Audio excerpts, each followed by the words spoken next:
Hello and welcome, everyone. Thank you for joining us tonight. We're going to talk about passive investing and due diligence 101. And essentially, we'll talk about how to maximize your fortress and what we can do to maximize our chances of a good outcome when we do passive investing. 100%, there's a lot of things that can go into it. And what I'd like to add tonight is maybe a little different viewpoint or a different lens for you to view your investment strategy and hopefully add something to this if you're not an experienced investor or if you've done a little bit of passive investing, maybe add a little bit different lens and add a little more layers to what you're looking at. A little bit about me. I am a seasoned real estate professional. I've practiced law. I've also done office leasing for a major telecom company that rhymes with Sprint. Um, Done a couple other mom and pop jobs with mom and pop real estate investors since high school. So I've been around real estate all my career in one way, shape, or form. Also, I like to joke that I geek out on macroeconomics, so you don't have to. So that's another thing that I love to really, really dive deep in and get to behind the where's, why's, and therefores. But essentially, what I'm hoping to do is share my experience from a professional corporate experience in how we can use some of those frameworks for smaller and more the mom and pop investments and your Main Street syndications. I like to say Wall Street strategies for Main Street is another thing that I really am looking to share. And a little bit about that. My dad was a truck driver. My mom was a hairdresser. So wealth building and how to build and maintain wealth was not 100% in our background. Now my grandparents were farmers, and I think that entrepreneurial drive is probably where I get it, and why I find this stuff so important. And frankly, I really don't care about Wall Street and sharing this information with them. I really much more resonate with Main Street and why I like to share this with Main Street investors. One of the frameworks that really impacted me, and again, my story was is I had no idea about wealth and what do really mega wealthy people do to get there. And I think one of the master keys, master strategies that I came across that made a lot of sense and one I try to integrate in everything I do now is asking a question: is this risk symmetrical or is it asymmetrical? And if it's asymmetrical, we for sure want it to go on the big side. So what essentially we're trying to do is place our bets in a way that if we take a risk, that the reward is mostly upside, or if it doesn't work out, it's mainly a little bit of a loss at most. And so essentially we're trying to configure our risk to make sure that we are placing bets that have mostly that are risk reward adjusted. So we're not taking risks that we're putting a lot of the chips on the table for only a small gain or marginal gain. We don't want to take those kind of bets, right? So essentially, that's the one of the first key principles or cornerstone principles that I like to think of in terms of anything investing, especially real estate, but anything investing. But that's also what's driving kind of my framework on due diligence and changing the conversation a little bit from just a straight checklist to thinking more in terms about risk management. And that's primarily what my presentation is about tonight. What are the sources of risk in real estate? And this is really where we're going to break it down and take a look at that. Number one, the sponsor. Thank you guys for coming. It was great to see you tonight. It was great to spend time with you this evening, and thank you for coming out. I am joking, of course. There are other sources of risk in real estate, but by far, I think it weighs maybe 80. It's like the 80-20 rule. 80% of risk might be attributable to the sponsor. It's a very high number, and I don't think that many people view it that way. But if you're breaking it in terms of risk, it really is the sponsor and the sponsorship team is a large source of risk, and so that's where I highly recommend if you're trying to decide whether you're going to do an investment or not, you look long and hard mainly at the sponsor team, and that's where you spend most of your time and most of your concern. And this came in, I'm that guy, right? Somebody who always quotes Warren Buffett in his presentations. I really am that guy also. That's okay because there's so much genius in what he has to say. And one of Warren's quotes that I really like is when a management with reputation for brilliance tackles a business with reputation for bad economics, it's the reputation of the business that remains intact. And so also we can select a really awesome team, but if we have a terrible, I don't know, an amusement park in Valentine, Nebraska, for example. So if you think about a really funky deal off somewhere that's got really bad idea. Somebody's got a dream on quote unquote that's really crazy and out there. Even a great management team can't overcome that. So this is another quote that I like to keep in mind in terms of thinking what we're looking at when we're breaking down risk. Tips for vetting a sponsor. I cannot stress enough how important networking is, and I know if you're a passive investor, you may not have the time or flexibility to travel as much to some of the conferences, for example. But there are a ton of Zoom network meetups, and in fact, I think I met almost everyone in this room through a Zoom network of some Zoom network meeting. Some of the folks that have joined us in the live audience today, almost every single one of them, if not all, through some sort of Zoom meetup. And so that's an important tool. And there are a ton of opportunities out there to do that. And I highly encourage that in terms of if you want to be a passive investor, the first step I think is building the best network you can, and as soon as you can. Also, the in-person events are really making a strong comeback, and there are a couple. There's the Joe Fairless event. I just can't recommend that anymore.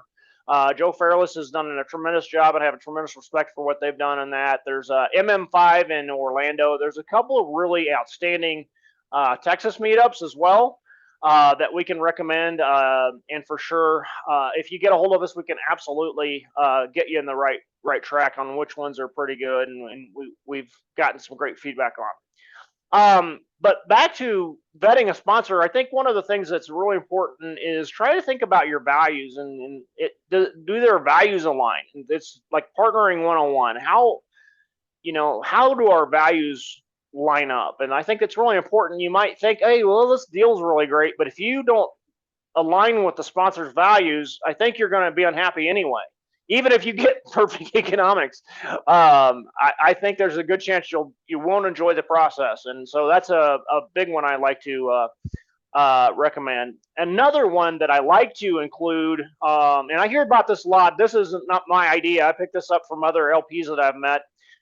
If it's your first time investing with this team, consider just the minimum. I've heard a couple stories where they're like, okay, I'm going to put in 50K the minimum, and after that, they were like, okay, and the next deal came out. They had a good process. Everything went well. Okay, yeah, we'll put you down for 50. Oh no, I'm going to do $1 million this time. I've heard that story a couple times where teams have, it's like try before you buy it. It's another way of just getting a feel for the team. It's like if you really can't get a solid feel, you think they're good, but you want to just kind of dip your toe in the water. That's another recommendation I've heard that I think is really pretty solid in terms of meeting a good team and getting comfortable with them. And so that's one thing we can recommend also. All right, in addition to the sponsor, and again, another reason why I listed sponsor first, they're going to help you identify the rest of these risks and help manage them. So that's why I think the sponsor choice is really important also, because they're going to help identify and work their way through the rest of these. But it's also important that you know them as an investor too, because they may, they're not all teams are created equal, and unfortunately, we've seen it in the last several years that there were sponsors that maybe really shouldn't be sponsoring deals. That there were plenty of them around. So that it's important that you understand also the sources of risk. And I like to start with government policy. I think that's an important one that even sometimes doesn't get enough attention. Market risk, property level risk, and capital stack. And those are the other sources in addition to sponsor that I like to talk about. And let's turn first to government policy. I think number one, the big one that we've seen over historically, a real real impact is the taxation. There was a like 1980, I think it was like late 86 or 87. There was a big tax change, and by 90 or 92, there was a pretty good recession. I think there's an argument that can be said that the taxation policy was so different that it did alter the landscape in commercial real estate. And my good friend Peter May is here, and hopefully, when we get to the end of the presentation, we can get a little deeper into that. But also consider things like rent control. Another big distortion that can be from government policy that you have to consider. Are you being compensated for your risk and taking that and considering that in the overall picture? State law taxation too. That's another one in states like Texas and Florida right now. You're seeing huge increases in property tax, and so you have to really consider what's going on at that level and adding that to it. And then I also like to leave. Maybe some courts in that certain state or a certain jurisdiction have a weird policy. You could even have a little pocket of a town that the judge won't let you evict anyone. I've seen weirder things have happened, I would say. So you just have to be on the lookout for, what is the jurisdiction's view on eviction, for example, is another government policy you can keep an eye on and say, well, is that something I want to consider? All right, and now we'll turn to market level risk. And the first observation is, well, it's great to be aware of it, but can we trade it? That's just a bigger picture philosophy that you have to think about. But for sure, interest rate has been a huge impact. It was dare I say, a bowling ball through a lot of real estate pro formas in the last couple of years. And I think based on today's discussion with Chair Powell, I think we are at the top finally, and it looks like next year we'll start to see some cutting going on, but we don't know for sure yet, and it sure sounds good, but we'll see.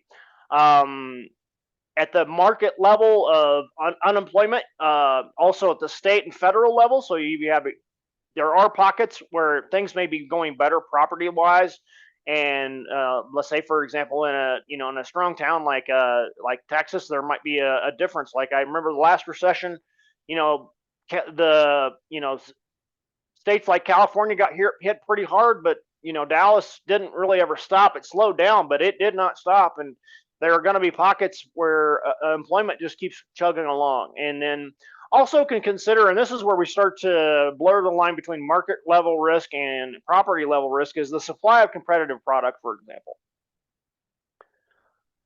All right, now we'll go to property level risk. Then we'll talk about some of the different things that at that individual property that you're looking to invest in. Location for sure, always location. Physical condition, are you getting what you think you're getting in terms of physical structure? Is there a hidden defect that you don't know is hiding behind the walls? Those sometimes can be an issue. And then even in a multifamily, you've got older roofs that can be problematic in terms of financing even. So sometimes the roof might even be an issue. And then, of course, vacancy rates. Now, I will say in the last 5 years at least, vacancy risk have been pretty low.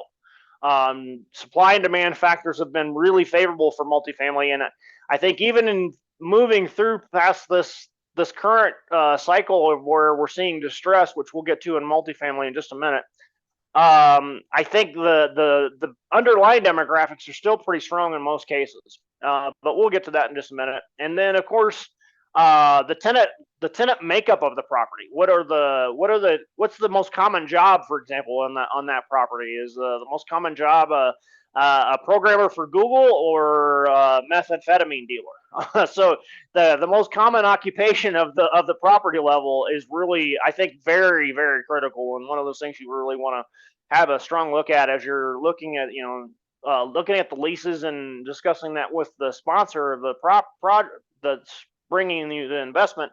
What does that look like? And that's probably a good question to ask when you're going through and considering the investment.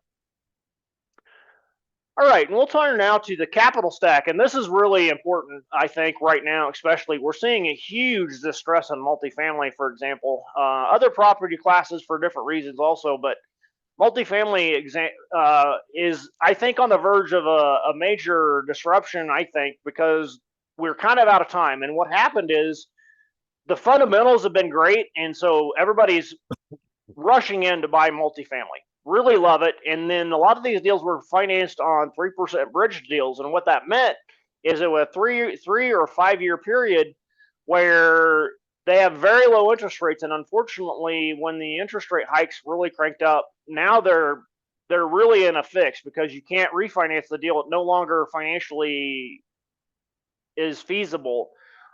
So they can't finance. In a lot of cases, we're starting to see a lot of the properties just go back because the deal just doesn't pencil anymore. And unfortunately, the only solution in that case is give up the keys and or foreclosure. There's just a lot of, or unless you have a good enough deal that there's some rescue capital available. But I think those deals are probably few and far between. Is just my guess on that. I don't have any data on that, but very rarely would I think that be the case. And so one thing that I really, really stress in terms of underwriting and that I'd like to see in anybody bringing me a deal is, sensitivity analysis. How much leeway is in there in the deal to take changes in external factors like that? Is there, is it a 3% change in vacancy going to cause massive problems for the property? And so you get a feel for, okay, if the deal is really marginally financed, then you really are taking a lot more risk than you probably want. So that gets back to the discussion of, well, what is the debt stack? And this is where I will say that absolutely in commercial real estate, debt is a huge risk factor. It's like what is our debt doing over the life of the deal? And so if you have a 5 or 10 year fixed product versus an adjustable rate thing, you are looking at different risk there. So you have to consider, is that a good bet or not? And so those are the things in terms of financing that we like to encourage everyone to look at. All right, and a couple recommendations if you have not read these books. I think these are two of the entry level books that I think are really fantastic for passive investors. Steve Burgess wrote a book about apartment buildings, and now I will say also the great thing about the Steve Burgess book is that it shows you the business model for all commercial real estate. Although it says it's a book about multifamily, the same principles about value add really apply, and I think he does a really great job laying that out. Also, The Hands-Off Investor by Brian Burke is a must-read, I think, for passive investors. And again, it is geared toward multifamily, but again, most of the same principles will help you if you're looking to make that investment. And so I highly recommend that also. And so in closing, guys, I'd just like to offer, if you're interested in, how can we help you? And contact me, and we'll do a no obligation strategy session. We do have investments available in build to rent and also hard money loans. But even if we don't have anything that you need, we're happy to find. We got Sean Griffin's outstanding syndicator here on the call with us today. Is somebody I categorically would recommend to invest with if he has a deal that you like. And we have a ton of, again, we network like day in, day out is what our job is, essentially networking every day. And we know some great sponsors that we could recommend also. So if we're not a good fit, that is a part of our what I think is our part of our ethic. We really like to recommend other great sponsors as well if we don't have anything for you. So overall, in closing, I'm stand open for questions. Anybody in the audience have any questions about the due diligence or about any of the topics that we talked about? We're available to talk about that.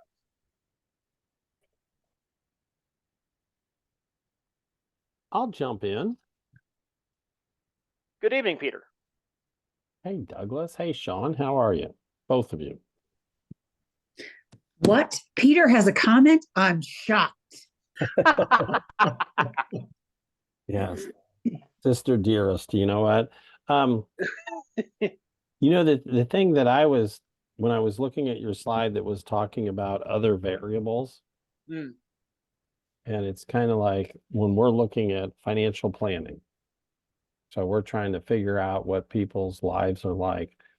And we'll look at the quadrants of, it's not a self-promotion, but we'll look at taxes, cash flow, investment positioning, and estate preservation. So at the core of it, does the cash flow make sense first? And then from there, you're coming into it with, a Sean question of like, well, there's just no way that repairs is going to be that low. It's just not going to happen. Like I can cross my eyes and sniff with my sniffer and say, you're going to be replacing how many kitchens per year, period. And so, yeah, you want to do great repos and you want to do great repositions, but at the same time, who cares? And you're balancing that in there. So the part that I always look at is to say, how does the cash flow work first? Does it make sense in a perfect world? And then from there, you're layering in. The reason why I layer it in is you could have a business or a investment.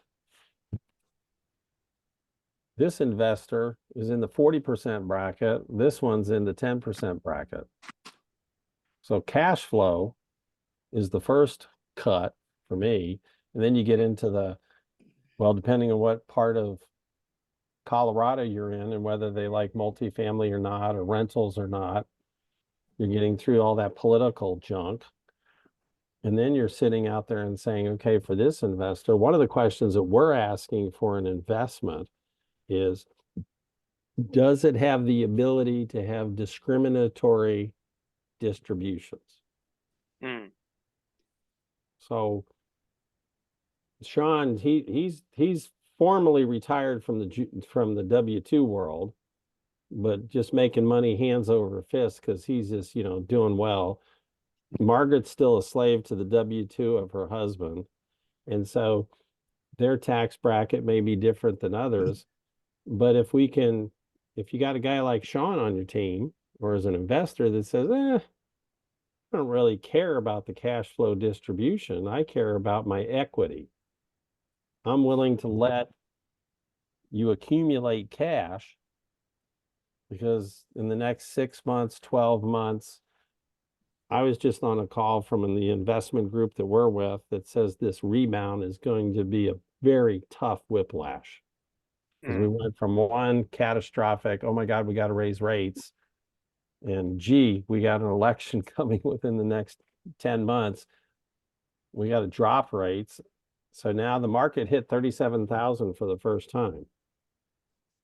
Probably it'll hit 40 before the election. Wow. Point being, it's all about the dynamics and the original penciling. Now, how do you want to tweak it depending on what kind of investors you have in there? And Sean's nodding his head, which is very unique for him to nod his head when I make a comment. Margaret never believes me, but that's a separate issue. But, as long as his capital account's fine, does Sean really care about the cash flow? And you may or may not, Sean, but I'm hypothetically just pushing it out there. Yeah, no, that's perfectly fine. I mean, I do care about the cash flow, because I'm at the point where, yes, I am recently retired from my W-2, a couple of years out, and our multifamily business has just passed that point where, the business is covering all of its expenses, including the bulk of my seminar habit. T&E, otherwise reclassified as business expense for research and development. Exactly. That's right. There you go. I'm still trying to figure out how I can write off, trips like, the Antarctic and the Arctic that we're doing, because there's like no real estate there available for purchase. So, well, just to chime in, we can have that in a separate off-camera, no, seriously about this. I know people that are going to Final Destinations. Well, I could bill it as networking for potential investors because most of the people on the cruises would make suitable investors. Bring Peter along as a speaker and set up the cruise. Antarctica's too cold for me. No, what some people will do is they'll say, tell me what the business purpose is, and then you can work around it. For example, if you're flying to point A, but there's connecting flights, the connecting flights can be written off because you stop for a day before you go on to your next location. I mean, there are literally ways to do it because there's tax firms that make a living out of, you know, it's kind of like the poor person's version of owning a football team. Hmm. Is literally when you think about it, anything that you do for the same reason that realtors attack students of, uh, parents whose students are going to college. Because anything that they do, if it's a prospect and you think about you're going to buy a property in New Orleans where my daughter goes to Tulane, that's a business expense. So seriously on it, there are ways to justify it. It's just you don't want to get piggy. But the reason why I segue into that is back to our esteemed colleague Douglas and what he's doing is if what you're trying to do is work a deal, does the deal make sense? And then from there, you start to matriculate into the other things of where can we get Uncle Sam to finance and stuff like that. The other piece in there, a little component on it, and this is would be for potential investors. Everybody understands that in 2025 on January 1st, there's a rollback of the estate tax. Hmm. So anybody that's worth more than $7 million is going to get popped for estate tax starting in 2025. Hmm. Sounds like a large number. The place it comes into play is if you're investing, do you want to invest yourself or do you want to loan to your children and have your children invest, but then you're the coordinating person within the LP that's doing it? That's just the teaser. Stay tuned. No. Well, yeah, and permit me to also, Peter is a prime example of the caliber of people we run across that can help you, and not only in the real estate arena, but Peter is categorically a genius when it comes to tax planning, and so for sure, guys, that's among the things that we look to help our passive investors do. If they need somebody like Peter's help, for sure. That's one of the things we look to do is to help you in every way we can, and Peter is a prime example of that.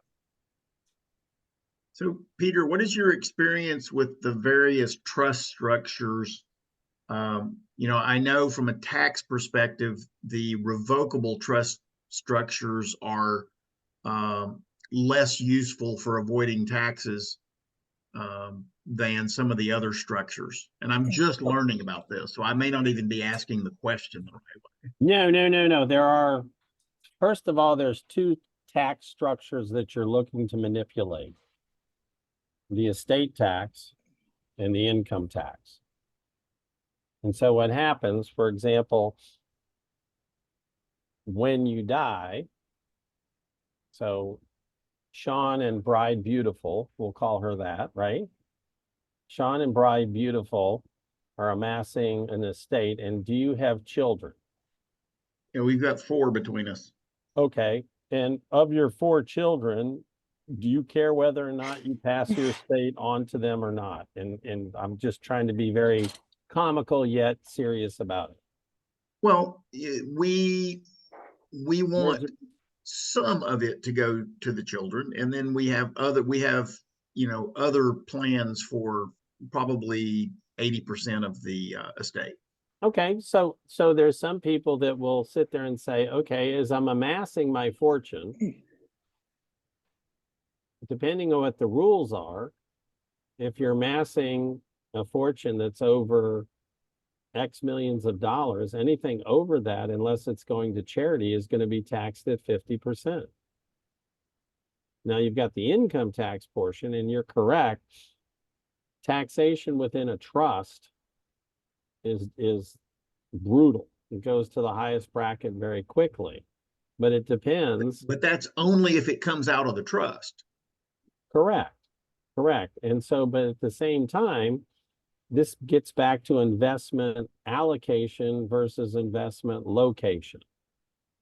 So one of the things, if you're well off and you want to create wealth, you could own the property, in effect, loan the $1 million to your kids or loan it to an LLC that the kids have 80% interest in. And I'm paraphrasing and oversimplifying, but then you're the controlling guru. So you're extracting a management fee out of it. So any growth goes to your kids. But then at the same time, the rest of the estate, the other 40 investments that you have, go to charity. And so the thing, what you have to take a step back and say, most people, when they start real estate, are saying, I want to get that first deal and I want to grow. And so I'll use, when I say Sean as an example, that first deal, you never think you're going to get done. But once you get it done, you're like, damn, it wasn't half as painful as I thought it was going to be. It was embarrassing in spots, but it wasn't as painful. And oh my God, had I known this, this, and this. And then the second one, kind of like the cycle of innovation. First one's this long, second one's this long, and then it's just popping. And before you know it, you're like, no, thank you. I don't want to give you my voicemail, my email, or anything. I got enough stuff I'm working on. Yeah, exactly. And so what you're then doing is you're saying, what's my ideal? And you go from being you started as a W-2, you went to an entrepreneur, and now you're back to being an employee for that charity that's going to benefit while you're alive or when you're dead. Because you're like, oh my God, I've amassed this much money, whatever the numbers are. It would be a crime to waste it. So how can I leverage this? Because last I checked, I can do this over the internet and still cruise through Alaska or Antarctica and damn, have half the expenses paid for. So you're having fun doing it. The key piece is, what's your end game? What's your ideal? And then from there, we can back it up and say, structure it this way, structure it this way. Because the place where we're seeing it in multi-generational situations is grandparents or parents or great-grandparents have it. Well, why not? I mean, did you know that you can lend to your kids at an interest rate of 2% and it's not considered a gift? Well, it's called an AFR rate, applicable federal rate.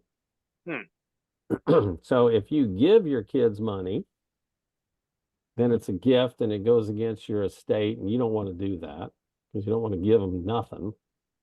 Give them a leg up and not everything. So let's say the applicable rate's 2%. You could lend them $1 million a year and they only have to pay you $20,000, and it's all legitimate legal. So that freezes your estate. Now it grows in their estate. Okay. But because you're managing the property, you're going to extract a fee for your services. So now you got the cash flow going upstream when and how you want it,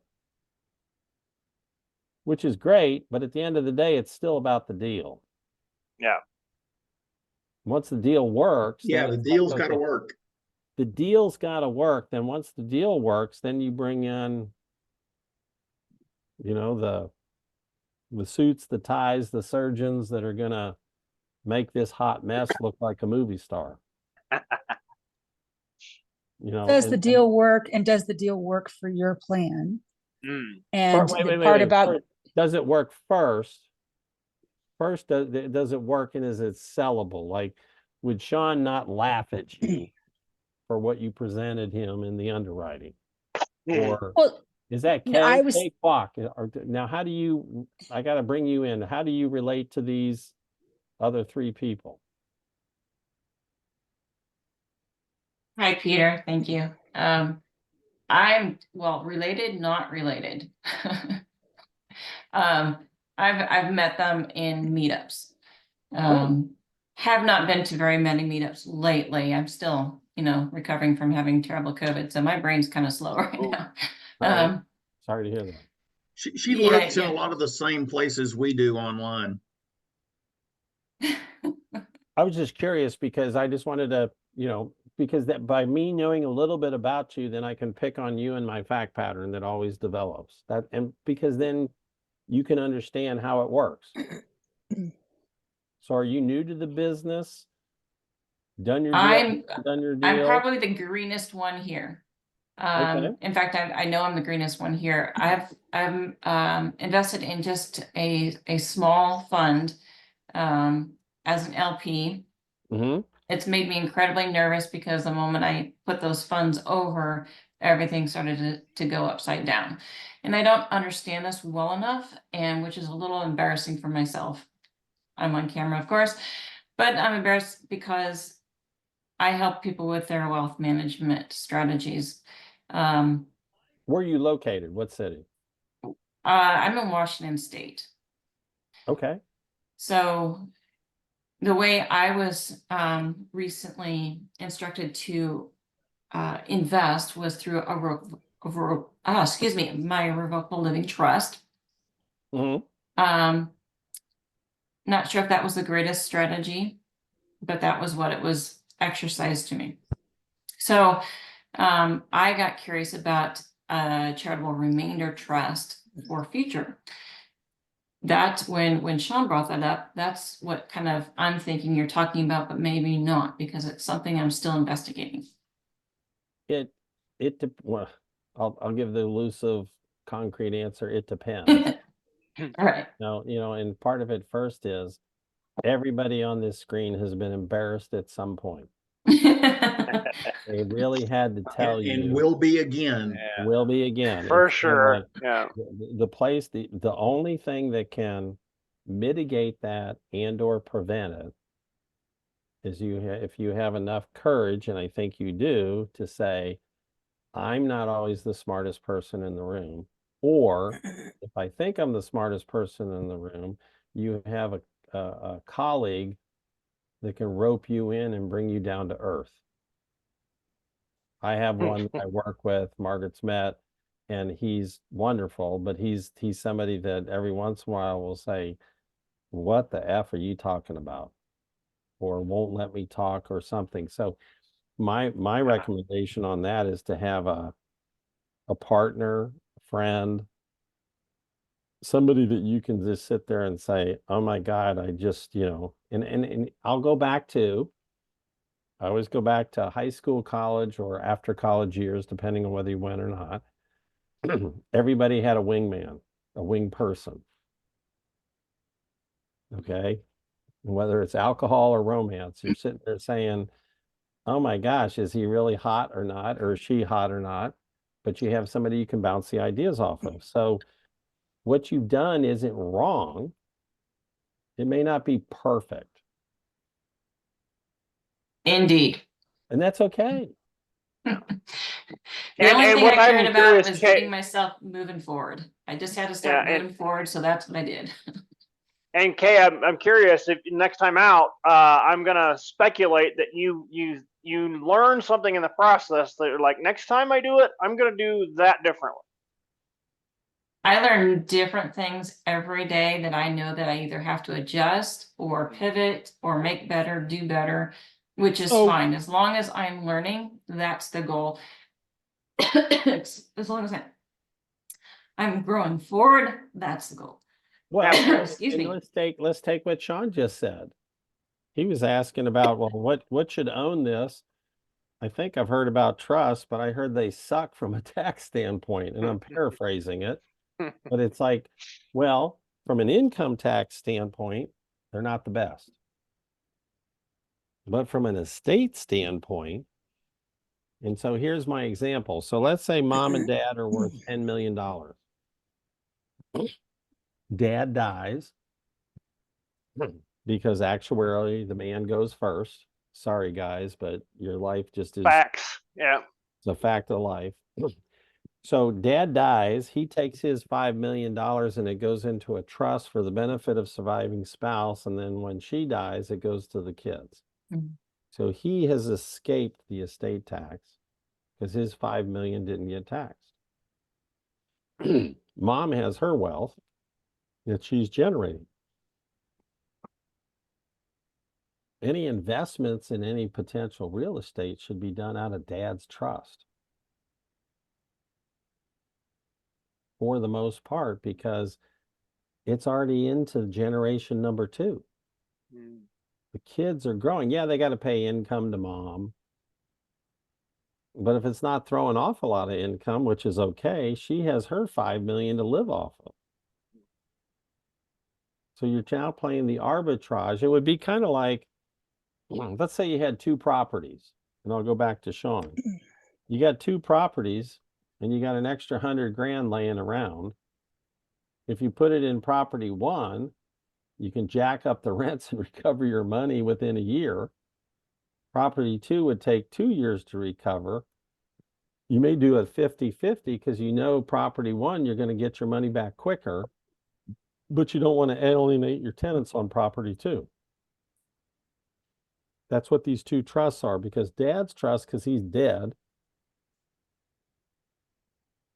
is now into the kid's hands. Mom lives off of it. So the part I would tell you on this is, if an investor comes to you, you're asking them, tell me a little bit more about what your goal is. Is it to maximize wealth? Is it to preserve for your kids? I'll pick on Sean because, as he said, no matter how wealthy he and his bride dearest make it, whether he's told the kids or not, they're only getting 20 cents on the dollar. And they may not. Now, I've seen a situation with one client we had that was worth $50 million. 50 million. So what they did to help the kids out is they went out and bought 2 $5 million life insurance policies on the parents. So when they died, the kids, it was 2 kids each. And they're like, okay, we're worth 50. If each kid, when we die, gets $5 million each, I think that's a good start on life. The rest is all going to charity. And then they did the charitable remainder trust, the charitable lead trust, all those kind of things to kind of do it. But you have to get a handle on who you're playing for and who you're playing against. With that, I cede the balance of my time to the esteemed gentleman, Douglas Dow, who originated this call.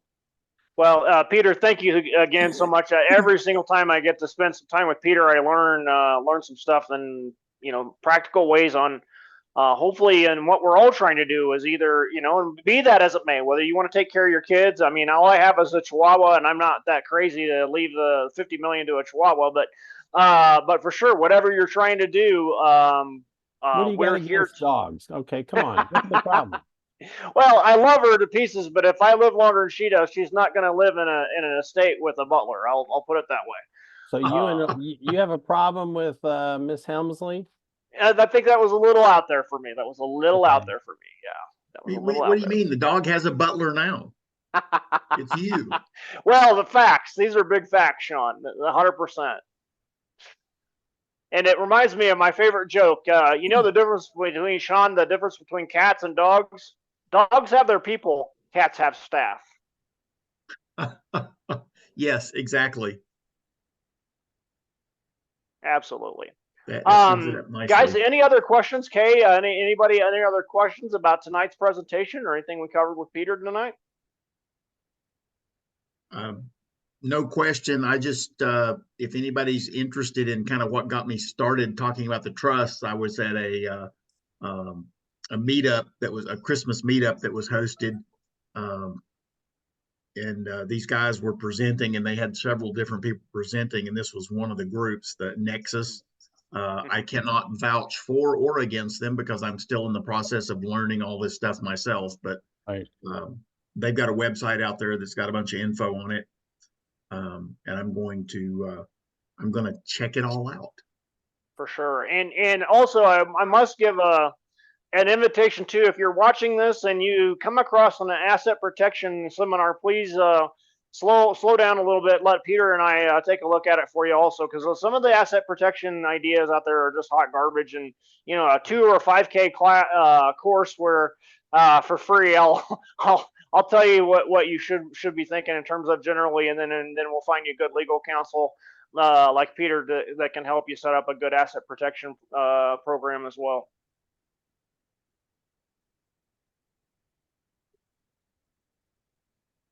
All right, guys, we'll go ahead and wrap for the day, but thank you guys for supporting the webinar. And again, we will be sending this video out to those that signed up for it for sure. Really, thank you guys for coming out, and we will see you next time. And for sure, if you want to contact anybody on the webinar that was here today, please let me know, and I'll get you in touch. All right, thank you. Thank you. Bye-bye. Thanks, Bye. Douglas. Good night, everybody. Good night. Bye.